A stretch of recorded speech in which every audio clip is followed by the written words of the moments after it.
Today we're going to be playing the Black Ops 6 beta. Apologies in advance before we get into this, I'm still feeling just, a little cruddy. Thankfully my sore throat is completely gone now, but now it's just, a whole nasal thing. I've been having to blow my nose a lot, and it's getting to that point where, like, I can smile, but it's getting to that point where it kinda hurts to smile just a little bit, just because I've been blowing my nose so much, and now this is all red and sore. I've also been going through tissues like crazy. This is like my second, third box, whatever, in the last couple days. You know what, it's one of those things where, like, when my allergies get going, my nose, it's like a river. My nose runs as if it's like a GTA 5 5-star police chase. You know what I mean? Like it's running, it's trying to get away from me. It just won't stop. The only thing that helps is when I tear off like a little piece of tissue and then I like cork up my nose. But obviously that wouldn't be a very presentable look on videos. So we're rolling with it. Anyways, I've been working on optimizing my classes a little bit, just seeing like, what attachments work for me and my build and my playstyle, and I have a pretty solid one going here right now. I'm still trying to level this weapon up a little bit, so it's not exactly perfect, but I'm rocking the,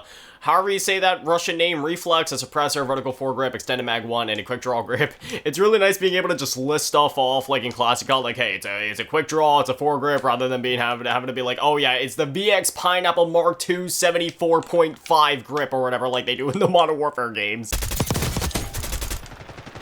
There we go, HVT down. Oh boy, and now I'm the HVT, so you already know they're all gonna be coming for me. And don't get me wrong, I know why they do it like that in the Modern Warfare games. Obviously they're trying— oh wow, I'm down, okay. Obviously they're trying to be all realistic and stuff like that, but yeah, I will say it's pretty nice and rather refreshing to just have a— I don't want to say stripped down, but just more simplistic and not so needlessly complicated gunsmith. Cause it's one of those things where, like, gunsmith was never inherently complicated, it was just very bloated. You had 24 grips that all did the exact same thing. You had suppressors that, I mean, at the end of the day, they're suppressors. Sure, some of them had different oh god. As soon as I started coughing, my nose started running. Like, I'm trying to play a match, but it's hard to shriek out when my nose prevents me from shrieking out every 5 seconds. Sure, you had some that, adjusted your bullet velocity or your recoil or whatever, but again, it's just very refreshing to have it be like the old days. Again, it's not like I ever necessarily had an issue with the new gunsmith. It's just that this one's, I guess, is a bit more intuitive, or it's just more like there's less thought that needs to go into something that shouldn't require that much thought in the first place. But outside of that, I've also been experimenting with the specialist things, where if you use all 3 of your perks being like the same color, like for example, if all of them are blue, you get this like specialist ability where for me, like, it's recon, where every time that I spawn in, I can see enemies through walls. I can also ping them just by ADSing at them, but I mean, that ability has a bit of a cooldown, so it's not like completely overpowered or anything like that, but there's some cool abilities you get for stuff like that. The blue one, admittedly, is the only one that I've experimented with, just because with my playstyle and the way that I've been optimizing this class specifically, that's just the one that works best for me. But I do plan to, at least mess around with the other ones just to see what they have to offer. The HVT is right here. We also got one of their other teammates there, so take him out. And oh no, the HVT is down. There we go. Knock him out with a pistol, and now I'm dead. The XM4 is also a really good weapon as well. I've just been rocking out with this AK just because there's something about these slightly slower firing rifles in Call of Duty games that I really like. I don't necessarily like them to be very slow firing, like say the C58 from Cold War. Like, it was a good weapon and all, it was just very slow despite being really powerful. And sometimes the fast firing rifles can be cool, like an M4 or an XM4, but the recoil on those can get a little out of hand sometimes. There's just something about those KN-44, Galil, AK-74, for example, type weapons where they're not too slow firing to where you need to make sure every shot's hitting, otherwise the weapon's not necessarily useless, but it's gonna be a lot harder to use. But it's also not so fast firing to where the recoil is just bouncing all over the place. You can use it at short or medium range, typically like medium range, and for somebody like me that typically kind of gravitates towards these more classic style Call of Duty maps where they're not too large like something like Stonehaven from Ghost, but they're also not super small like the slaughterhouses we see in Modern Warfare 3 with like Dachau, Shipment, Meat, and stuff like that, just like the more traditional maps like this. Weapons and weapon builds like this just tend to work best on maps like this. Also, I apologize if my positioning in the face cam keeps like kind of moving randomly. I don't know what it is. There's something with my tripod. It kind of has like a mind of its own right now. It just kind of keeps wobbling. So sometimes I'm exactly center and perfect, and other times it's like slightly off to the left, slightly off to the right, because I have like these, but you guys can't see it in the video, but I can see it as I'm recording. I have like these border lines set up on the camera app, which is pretty cool, which kind of helps me make sure that I'm staying like completely centered. It's OCD thing. Most people probably wouldn't even notice or care about that, considering the fact that at least my face is still in the face cam, but yeah. And there it is, defeat. I'm kind of upset that we can't use camos in the beta, because I could have swore that the Reflect 115 camo that you get in Modern Warfare 3 for pre-ordering Black Ops 6 is also going to be carrying over to Black Ops 6, at least I believe. Literally nothing else is going to be carrying over to Black Ops 6, but that's like the one exception, I thought. Kill Order on Skyline, dude, I love this map so much. For some reason, it gives me heavy high-rise vibes, just because of like the lighting, I guess. On this map specifically, you know what, I'll go ahead and switch it up and use the XM4. I know in the other videos I was using like my Vault Edition weapons a lot, obviously, like the Plague Doctor and the Scourge especially, but like I said, I'm just really trying to experiment with a lot of the attachments and just like actually building the weapons out for myself. I know I could just use like the base models or variants of those weapons, but like, come on, if I'm gonna use the weapons, I want to use the Vault Edition blueprints. They look absolutely sick this year. Hold up.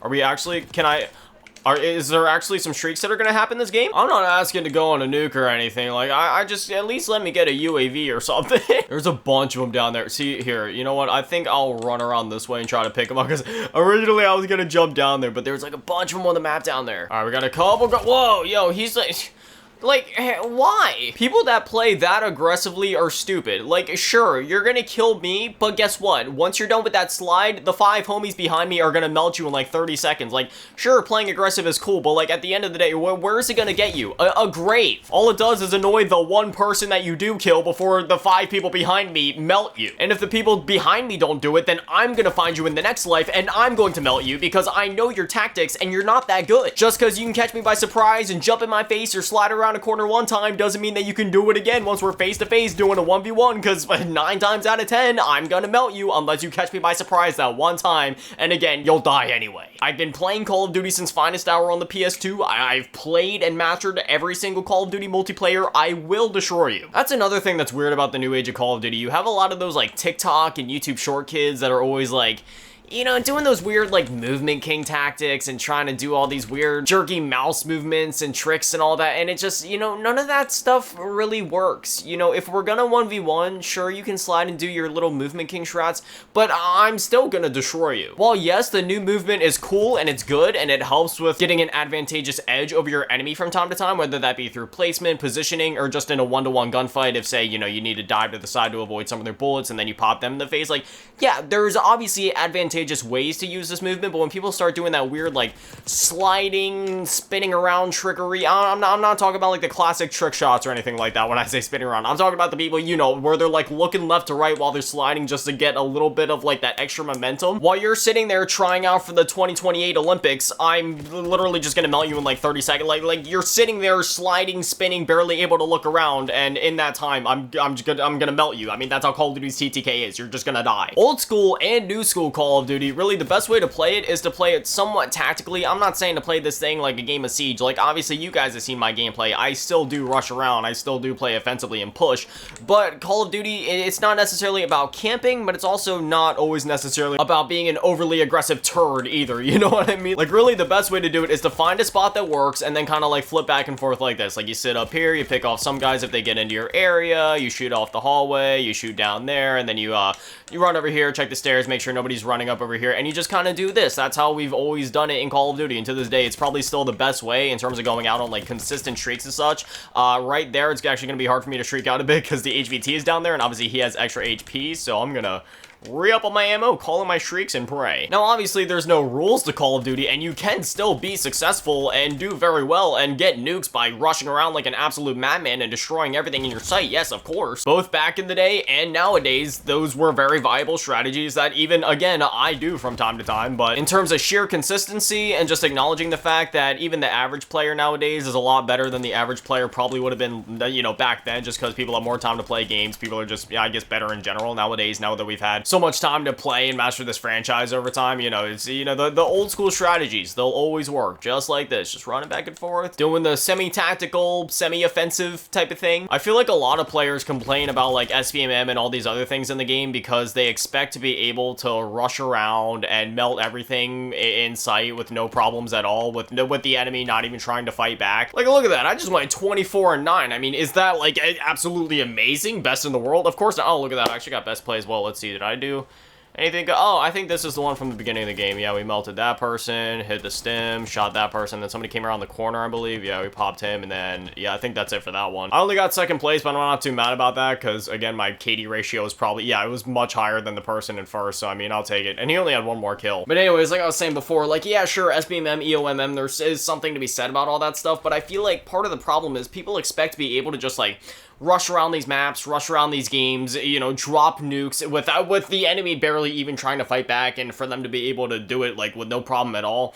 But, you know, that just shows a fundamental lack of understanding for the game. Like, yes, SBMM can be rather egregious at times, or EOMM, whatever you want to call it. You know, some people get really pedantic about that. Like, who even cares at the end of the day? If you want to call it SBMM or EOMM, sure, it's technically EOMM, but, you know, SBMM, like, you know what we're trying to say. And at the end of the day, SBMM isn't even an incorrect term for it, because as the skill part of it is part, like, a huge part of the engagement optimized matchmaking factor. Think of it like this. It's like playing, oh, I don't know, Dark Souls and running out fists only, expecting to beat Artorias at level 1 with no armor, again, at level 1, like, nothing like that, and then you just get mad when the game won't let you do it. I feel like that's how a lot of COD players are with the whole SBMM discussion nowadays. It's like, yes, sure, I can understand where they're coming from, but at the same time, half of them just suck, and it's more of a skill issue more than anything, and they forget, like, yeah, sure, we do have all this advanced, crazy movement in the game, and, you know, rushing around is part of, like, the quote-unquote meta in some ways, but I mean, also, a lot of the people playing COD nowadays, I guess they're just younger and just weren't there back in the day when, like, you know, things were just different. Like, usually how we played was, like, yes, sure, we rush around, we're a bit more offensive, but you also need to be tactical in a way. Like,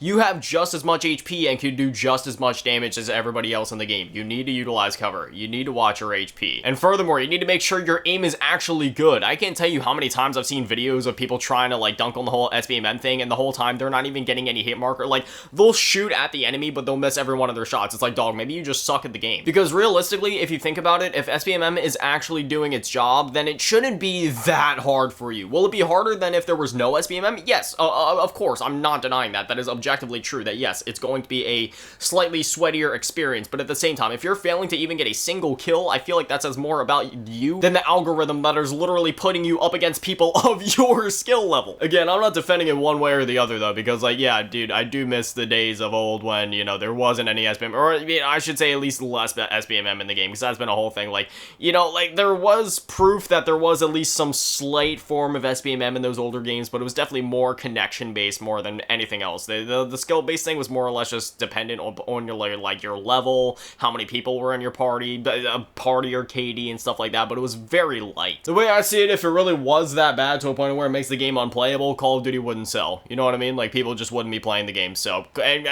I mean, obviously, Call of Duty is, like, literally the best-selling game every single year, so. TLDW, yeah, you know, SBMM, it does kind of suck, but at the same time, sometimes the players are just the ones that suck, too. I was getting ready to do the outro, and then my nose started going again, so just give me a second. But anyway, as always, mass shout out, thank you to all the Patreons and channel members, thank you to all the low ball to you, shout out, thank you to all the big balls here, my last game, Danny, man, bitch, on GZ, run on bench on the cheese show, thank you guys so much, you guys are literal legends, I love you. Thank you guys for watching, have an amazing day, stay beautiful, I love you all, peace.